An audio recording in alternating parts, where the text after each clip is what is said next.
La Grèce dispose enfin de son premier centre funéraire crématoire à Ritsona, près d'Athènes.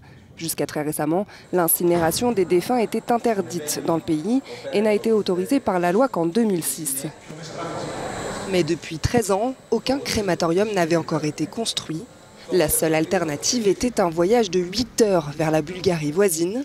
L'ancienne actrice grecque, devenue députée, Anna Vaiena, a dû faire le trajet jusqu'à Sofia pour incinérer son mari.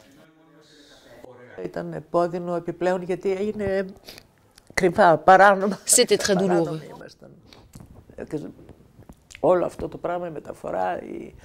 Toute la procédure, le transport, l'endroit où il a été emmené après l'hôpital.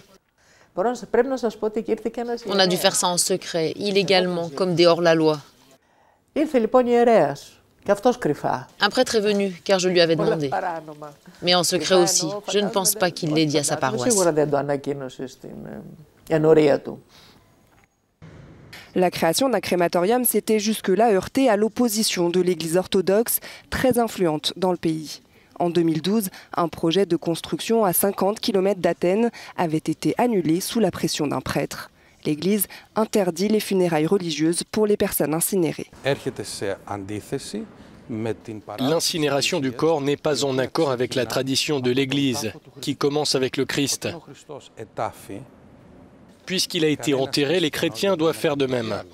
Quant au crématorium, ce n'est pas l'Église qui faisait obstacle à sa construction, mais plutôt l'incapacité de l'État à réussir à taxer les crémations et les enterrements de la même façon.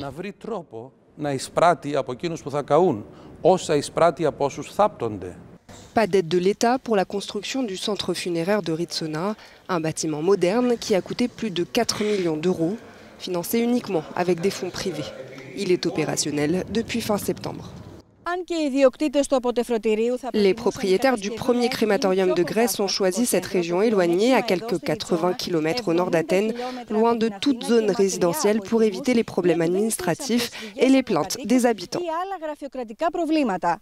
Από τη Ριτσόνα για το Euronews, Φέη Δουλγέρη.